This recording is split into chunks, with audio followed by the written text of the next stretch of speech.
Ayun. So, good evening sa inyo guys. Ngayon po ay Tuesday, September 30, 2025 at pabagsak pa rin po yung market natin. Nako, lalo na ngayon, lakas ng net foreign sell. Umabot tayo ng 2.01 billion net foreign sell. So, napaka-bearish ng mga alaga natin.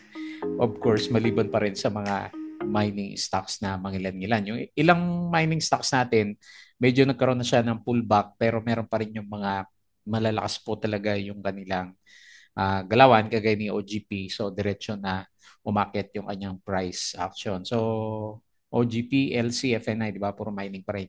Yung pinag-usapan natin. Plus, may konting bounce na rin kahit papaano yung ating mga banks. So nakapagtaka kasi yung level natin, pandemic level siya, di ba? Tapos, hindi naman na pandemic, pero ang bagsak natin is sobrang lalim talaga. So, tama si Mama April. Nagretest na siguro to, no? Kasi may week siya dito, nagretest sa 5,800 level. Okay, so very bad. Sa US market, kagabi, okay, okay siya, pero yung futures, medyo mapula na ngayon. So, namumula si US market, and then, si Europe, mapula din at saka mix din yung galawan sa Asian markets. Pagdating sa crypto, parang may pause yung galawan sa crypto. Hindi masyadong gumagalaw yung cryptos natin. Okay, so very bad trading sa market. Uh, Magiging naman tayo nito. Force investor sa market natin. Okay. So nanguna sa trending stocks, no choice. Basahin na lang natin. Tignan na lang natin yung mga galawan ng mga stocks na to. Si OGP nanggap siya ng 7.8%. So parang torin na rin yung galawan nito. Nag-unahan sila ni APX. Si APX medyo namula ng konti yung kanyang galaw. Or rather, zero ba yung galaw niya for today. So anyway. So ito yung isa sa mga nanguna. So meron siyang ilan ba to? 1.89, tama ba? 1.89 million net foreign buy. Tapos si Cebu, may mga nag-spike dito eh. So ito si Cebu, no? Isa sa mga nag-spike. Nag-up siya ng 7%, kaya nilagyan natin. So tignan na lang natin kung meron ba siyang magandang price action.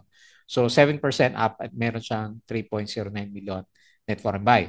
Si Plus, mahina yung galaw pero lumalaban siya, di ba? So meron siyang 2.23%. Kapon nag-drop naman to eh. 2.23% na up move for today's trading natin. Tapos, meron siyang 63.28 million na net foreign buy. Medyo maganda yung net foreign buy natin. Lipanto, so medyo nag-pullback na to. Negative 2.26%. So, zero pa rin yung niya, net foreign buy. Tapos si FNI, ito maganda yung galaw. So may good news si FNI, kung tama yung pagkakaintindi ko sa kanya, parang pinapa-release na si Mr. Joseph C, di ba? So yung napagbintangan na merong kamukha na Chinese. Ayan. So tignan natin kasi gumagalaw na yung price action niya eh. So 5.88%. Meron siyang 380k net foreign sell. And then si SCP, ayan, nagde-drop na yung iba. So mukhang ito na yung peak niya. Negative 6.48% and 917k net foreign buy. Okay? So may gumalaw pero majority is hindi maganda yung mga alaga natin dito sa market. Okay, so disclaimer pa rin sa mga bago sa channel natin, as usual po, yung ating review is for education purposes lamang po. So wag mong gagamitin ito as a reason para mag-buy, sell, or hold ng stocks. Meron po kasing risk na involved sa market. Due diligence na lang po, ha?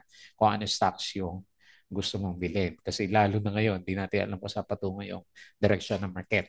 So, follow mo lang po ako dito sa ating Palabi Trader na YouTube channel. Subscribe ka lang as usual para updated ka sa reviews natin or kung gusto mo join ka dito sa trading group naman natin. Okay? So, yung mga nakasubscribe, maraming salamat po dun sa mga usual viewers kahit na pangit yung market.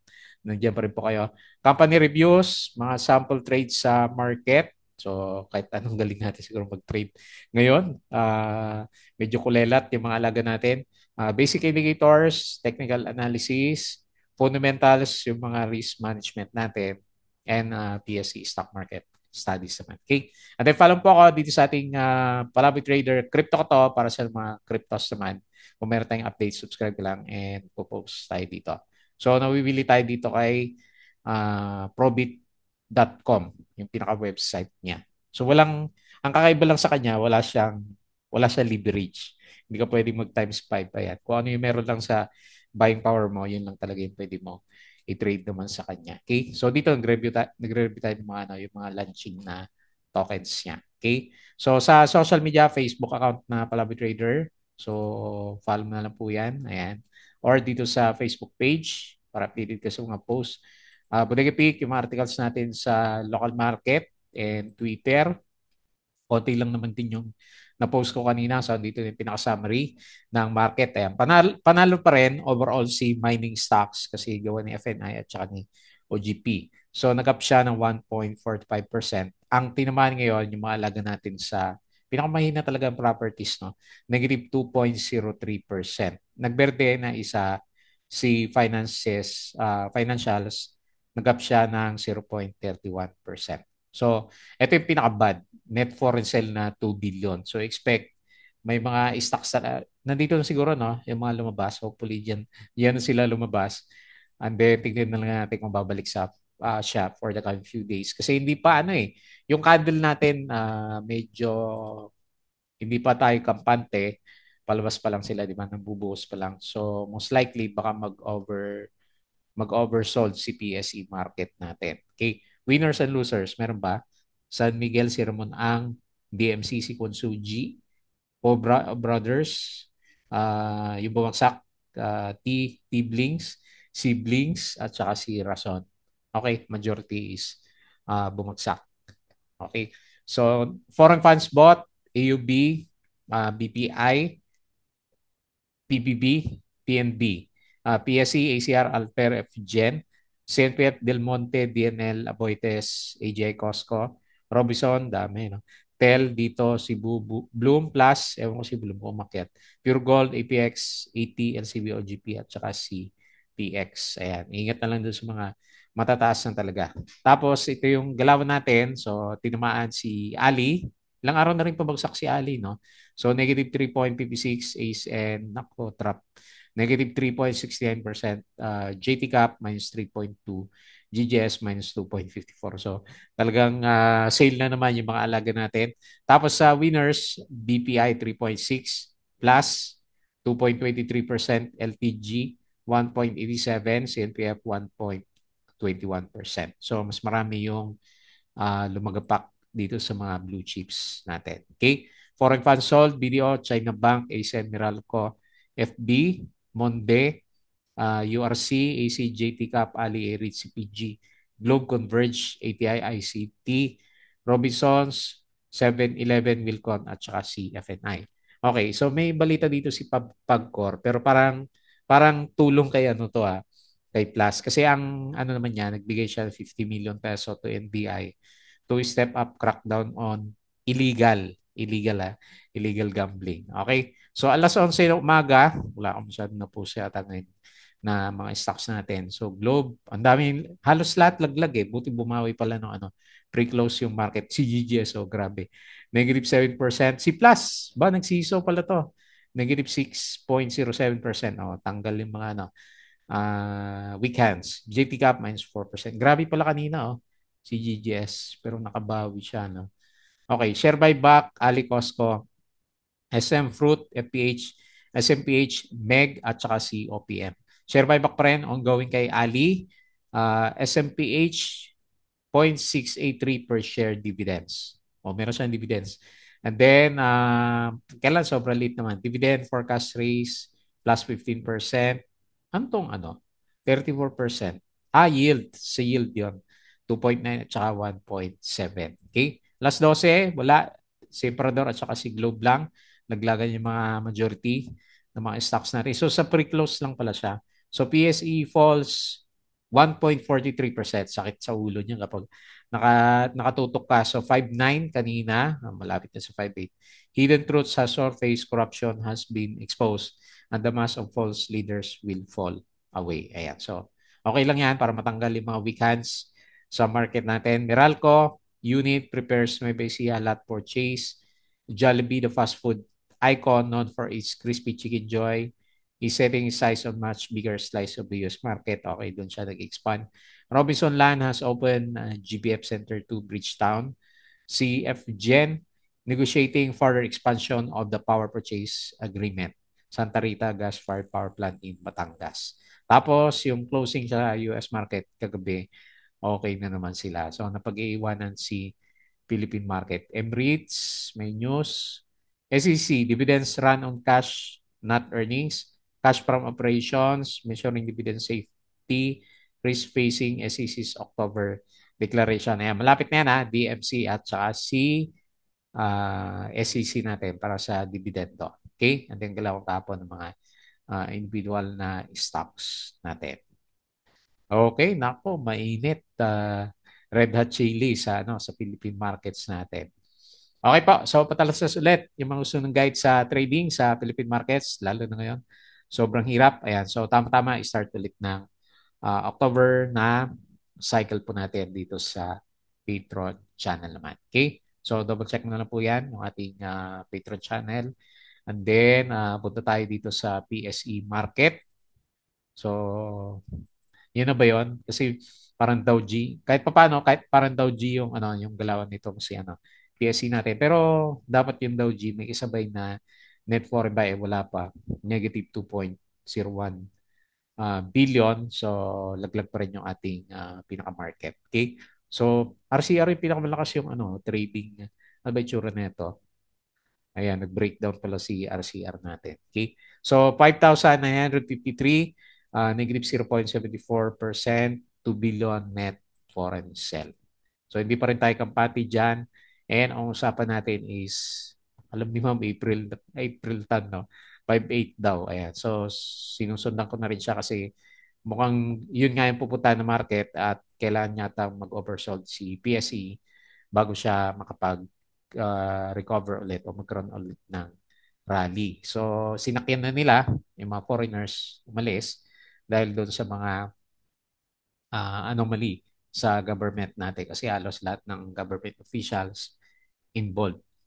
Okay, so very bad Philippine government. Sino ba nagboto sa mga pero kalakaran yata sa Congress yata talaga 'yon, di ba? So hindi kasi sabi nga ni sino ba isang whistleblower na yung nag-point out kay Mr.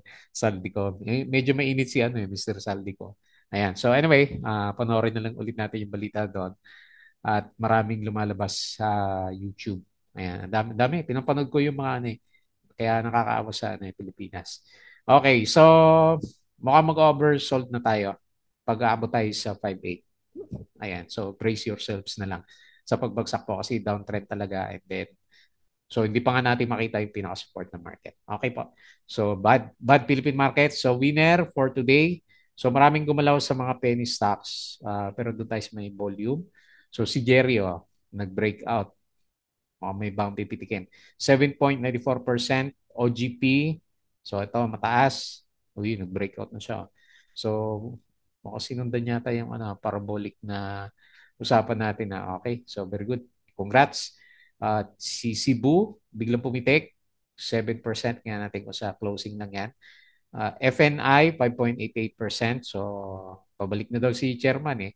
Tapos si FGen, 3.27. Si BPI, 3.6. Si Coal, okay, so nag-bounce siya. 3.85%. Tapos, sino pa? May volume na lang. Costco, 2.26. Ayun pataas si Costco Okay lang araw na to. Parang diretso yung Ayun naka 9% na siya. Galing. Tapos si Plus natin, andap-andap. So marami yata na cut loss na kanina at saka si LTG. Pabalik si LTG 1.87 nickel, pabalik 1.8 Security Bank. Ayan. Buti bumawi si Security Bank. Baka ito yung mga pumitik kanina pre-close ng market. Okay. Yung mga hindi naka-recover, SCP minus 6.48. Ayan. Tapos na talaga yung rally niya. Tatakbuhan na. Si TAP minus 6.12 din. Si Now minus 5%. Ayan. Puro breakdown. Si Megawide breakdown din. Minus 5.78. Tapos si CI minus 4.23, MRC minus 4.17, tapos si ABA minus 3.85%, RCR nga minus 3.85, 84%. Ang ganda ng mga to eh nung nakaraan, di ba? So nakita ko sa mga vlog na ibang mga vloggers na kagaya natin, ito yung talaga yung ano nila eh, pinag-uusapan. So Ali minus 3.56, pabalik na naman sa ilalim. Apollo minus 3.49. Tapos si BLL, GGS. Oh, nakabawi siya oh. Pero mukhang bad side din para kay GGS natin, minus 2.5. Lipanto, so may drop na 2.27. Nahirapan siyang bumalik dito sa ano, pinag-uusapan natin. Okay. So yun po, yung mga galawan ng mga winners at saka losers sa markets natin. Okay, so tingin naman tayo dito sa global markets. Mukhang mapula yung US mamaya. So S&P futures minus 0.18, Dow futures minus 0.23, Nasdaq minus 0.17%. Okay? So kagabi yung green na yan. Tapos ngayon, European stocks mix, tapos Asian stocks mix. Parang mas marami yata yung maganda sa ano.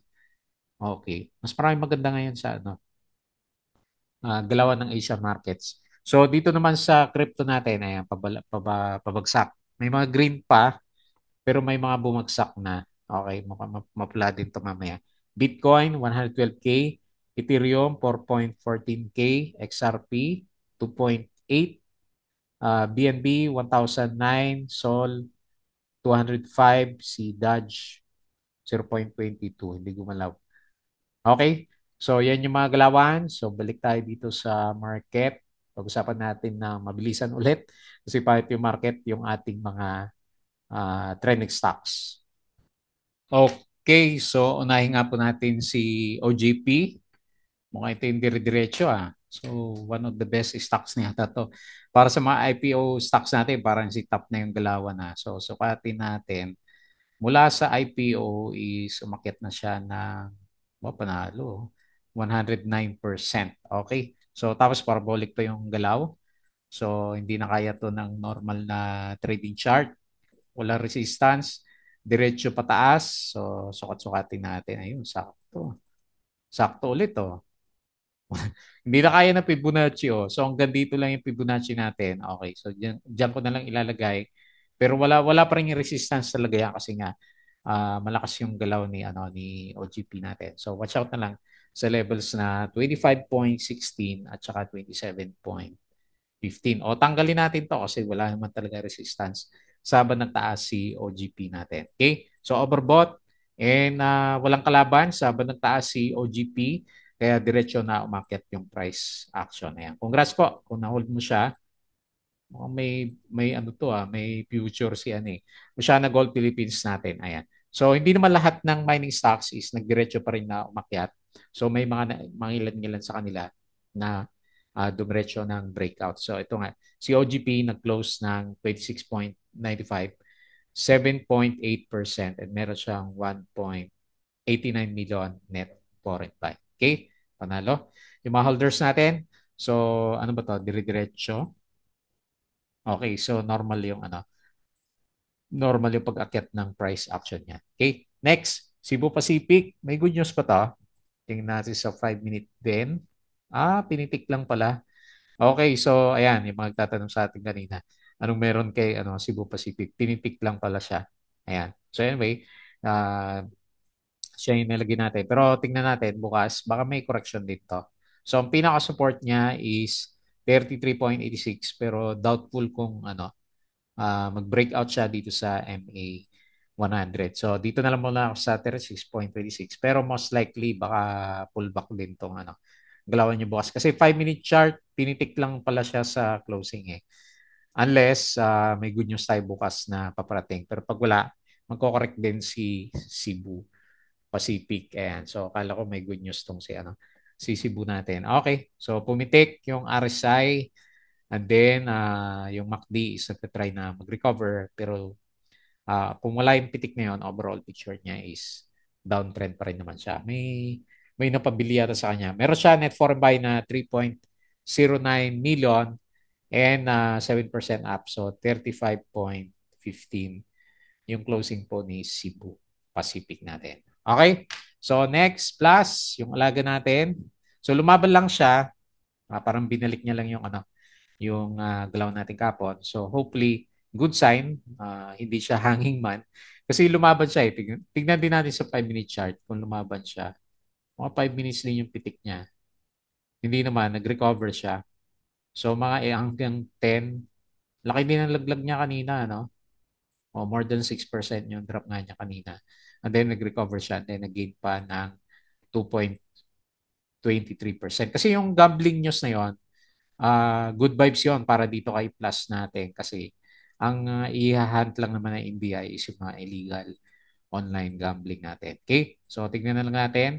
So, nandiyan pa rin yung range natin. Malaking range kasi na hindi naman siya masyadong gumagalaw dito sa bandang gitna.